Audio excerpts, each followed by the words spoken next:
Público, el Comité Empresarial Ecuatoriano expresó su desacuerdo con la forma como se expidió la Ley de Comunicación, así como con varios aspectos de su contenido. Roberto Aspiazu, director ejecutivo del Comité Empresarial, es nuestro invitado. Buenos días, bienvenido a Contacto Directo. Buenos días, Alfredo, y a su orden. En la propaganda desplegada por el gobierno para justificar esta ley, se da a entender que no existe regulación alguna en la legislación ecuatoriana que proteja la honra de las personas ni ponga límites a los excesos que en ciertos casos efectivamente se cometen a través de los medios de comunicación. ¿Cuál es la posición del comité al respecto? Esto no es correcto porque la prueba más fehaciente de que existe legislación es que el presidente Correa procesó y logró la condena de los directivos de Diario El Universo, así como de su director de opinión, justamente por un editorial que entendía había contravenido sus derechos a la honra, al buen nombre, produciéndose una sanción desproporcionada, pecuniaria de $40 millones y al tiempo orden de prisión por 3 años para este grupo de comunicadores, que en definitiva acciones que quedaron suspendidas como consecuencia del perdón presidencial, de manera tal de que yo creo que este solo hecho habla de que en la anterior legislación habían suficientes recursos como para eventualmente sancionar. Esto independientemente de poder haber estado de acuerdo o no con la sanción impuesta por el juez correspondiente. Obviamente tampoco participamos de esta sentencia cuando ésta se dio. Ahora, el gobierno, a través de su propaganda, quiere vender la idea de que el objetivo fundamental de la Ley de Comunicación es fortalecer la libertad de expresión sin censura previa y susceptible de responsabilidades ulteriores, tal como mandan la Constitución y los tratados internacionales de derechos humanos. ¿Considera el Comité Empresarial que este objetivo se consolida en la ley? No, realmente pensamos que la ley perjudica el objetivo de la libertad de expresión, crea en definitiva toda una burocracia a través del Consejo de Regulación y la Superintendencia de Información para efectos de sancionar a los medios que no cumplan con el precepto constitucional de derecho a la comunicación en términos de que la información sea objetiva, veraz, oportuna, contextualizada y verificada. Pero el problema está de que quien va a determinar si se cumplen o no esos preceptos va a ser una autoridad que seguramente va a tener una relación directa con la función ejecutiva, y desde ese punto de vista vamos a estar abocados a un escenario en el cual se va a terminar publicando lo que resulte del agrado del gobierno, porque lo que sea de su desagrado quedará sujeto a observación, eventualmente a sanción, también con la particularidad de cuando se renueven frecuencias a los concesionarios de radio y televisión, si acaso estos concesionarios han sido sancionados por distintas inobservancias, esto va a contar en su expediente para que tales renovaciones no se produzcan, no se den. Ahora, seguramente la falla sustancial de la ley es equiparar un derecho humano con un servicio público. Veamos lo que el presidente de la República señaló al respecto el sábado pasado.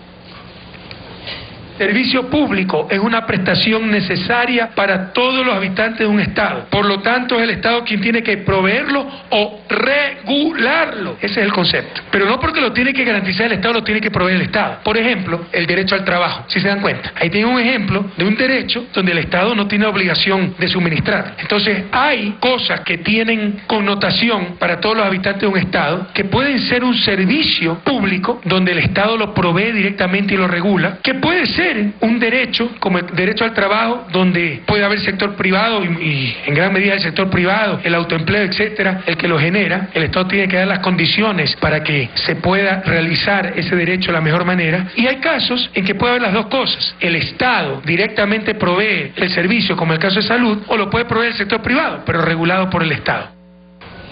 A ver, aquí el presidente ha puesto el ejemplo correcto, el derecho a la libertad de expresión como el derecho al trabajo, pero parece que ni él mismo encuentra una explicación satisfactoria en esta comparación con el derecho al trabajo, ¿no? Y es muy interesante. ¿Qué opina al respecto? La libertad de expresión es un derecho fundamental y realmente esta comparación que se hace con un servicio público cualquiera no corresponde. Como vemos, el escenario es que la libertad de expresión queda como consecuencia de la ley fuertemente regulada, y eso otorga un poder discrecional a órganos que no van a ser autónomos, desde el punto de vista que el Consejo de Regulación va a ser presidido por el representante del presidente, y al tiempo el superintendente de información va a ser elegido por una terna presentada al Consejo Nacional de Participación por parte del propio jefe de Estado, de manera tal que eso da cuenta que estos órganos no van a ser independientes, que van a tener capacidad sancionadora en el orden administrativo, que va a ser de ejecución inmediata, porque el regulado va a poder apelar ante un juez en la justicia ordinaria, pero hasta tanto el juez no revoque esa sanción, pues esta quedará en firme. Y no solamente eso, la ley establece sanciones, pero también por la vía de la regulación adicional que expedirá el Consejo, habrán sanciones adicionales, de manera tal de que realmente eso va a significar que, como reitero, la libertad de expresión ampliamente regulada perderá con mucho su esencia, su valor, en perjuicio de un valor democrático fundamental. Yo pienso que el efecto directo de la aprobación de esta ley es que los estándares de la democracia ecuatoriana se degradan. Esto no puede ser visto bajo ningún punto de vista como una progresión histórica, sino claramente como una regresión. Y advierto que así será visto por amplios sectores, no solamente de la opinión pública nacional, sino también de la comunidad internacional. Claro, y ese es precisamente el problema, porque si ya existen las responsabilidades legales, penales y civiles, y se agregan las administrativas que solo dependen del gobierno, eso está expresamente prohibido por la Constitución, irónicamente por la misma ley y por los tratados internacionales de derechos humanos. Entonces, en el ámbito de las relaciones internacionales existe la llamada cláusula democrática en el sistema interamericano y en grupos regionales de integración como Mercosur, la Unión Europea, donde no solo se aplica por un golpe de Estado, como generalmente se publicita, sino también por no respetar los derechos humanos. Cuando hubo el caso de Diario El Universo en el Parlamento Europeo, se solicitó información al alto representante de la Unión Europea para Política Exterior sobre el cumplimiento de la cláusula democrática por parte del Ecuador. Entonces, ¿podría esta situación eventualmente afectar la negociación de un acuerdo de asociación con la Unión Europea como el que se está negociando? Eventualmente sí, pero no quisiera en este momento ponerme a especular sobre esa posibilidad. Sin duda, esta legislación genera preocupación en la comunidad internacional y ya han comenzado algunas señales a dar mensajes en ese sentido, pero como le repito, no quisiera ponerme a especular sobre una consideración hasta tanto no tengamos hechos tangibles, concretos, sobre los cuales opinar. Entre tanto, ciertamente decir que nos preocupa mucho el hecho de qué va a pasar con el rol histórico que han desempeñado los medios de comunicación colectiva críticos e independientes, cuya función ha sido principal para controlar la corrupción que evidentemente emana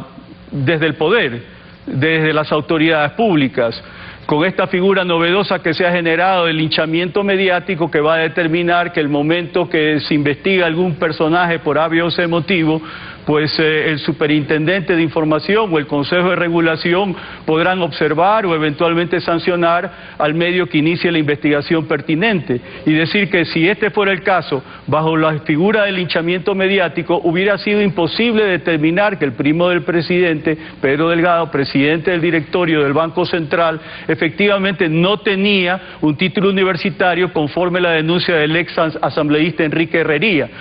Denuncia que fue en su momento sistemáticamente procesada, investigada por los medios de comunicación, todo lo cual derivó finalmente en la aceptación del propio gobierno de que no tenía el título universitario. Reitero y enfatizo, de existir esta figura de linchamiento mediático nunca hubiéramos conocido la verdad y podríamos sacar a colación muchos otros casos al presente de lo que ha pasado en anteriores casos que han sido de amplio dominio de la opinión pública. Además, aquí lo interesante es que no es contra los funcionarios públicos. porque los funcionarios públicos no delinquen solos, generalmente son con gentes del sector privado, empresarios inescrupulosos, los que arman estos tinglados de corrupción, y eso ha ocurrido lamentablemente con todos los gobiernos, y ahora mismo en el Brasil, en las protestas, uno de los puntos fundamentales que quiere Dilma Rousseff consultarle al pueblo es respecto a la lucha contra la corrupción, que en el Brasil es nula, aunque 5 ministros de Dilma han ya sido relevados de sus funciones por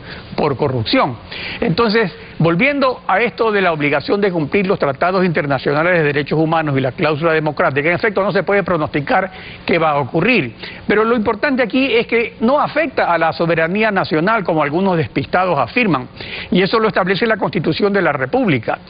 Pero también hay otro aspecto muy interesante, aparte del aspecto punitivo que en ciertos casos se aplica, como estas sanciones que hemos visto a Honduras, a otros países por casos de golpe de Estado, pero también hay los casos de carácter comercial. En esta cláusula democrática también se ve un aspecto positivo, o sea, ayuda a la cláusula democrática el cumplir con estos estándares internacionales a fomentar el diálogo, la cooperación y mejorar las relaciones con los principales socios comerciales.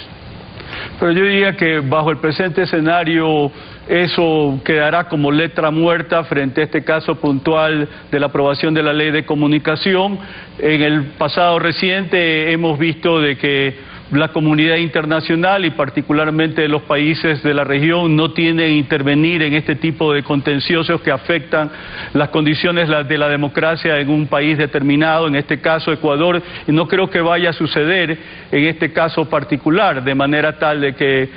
yo pensaría que sin que signifique esto que en el ámbito de la comunidad internacional no va a pasar nada, en el aspecto puntual que usted pregunta, yo guardo mis reservas. Habría que ver qué es lo que ocurre en un escenario como la Corte Internacional de Derechos Humanos. Yo pienso que tarde o temprano la ley de comunicación recientemente aprobada va a terminar siendo demandada ante ese foro, y el escenario en cuanto a la resolución que adopte después de algún tiempo, porque esto no será, pues bien sabemos, de manera inmediata o perentoria, muy probablemente termine dejando sin piso algunos de los conceptos más controvertidos del proyecto de ley sancionado. Roberto Aspiazu, director ejecutivo del Comité Empresarial Ecuatoriano. Gracias por habernos acompañado hoy en Contacto Directo.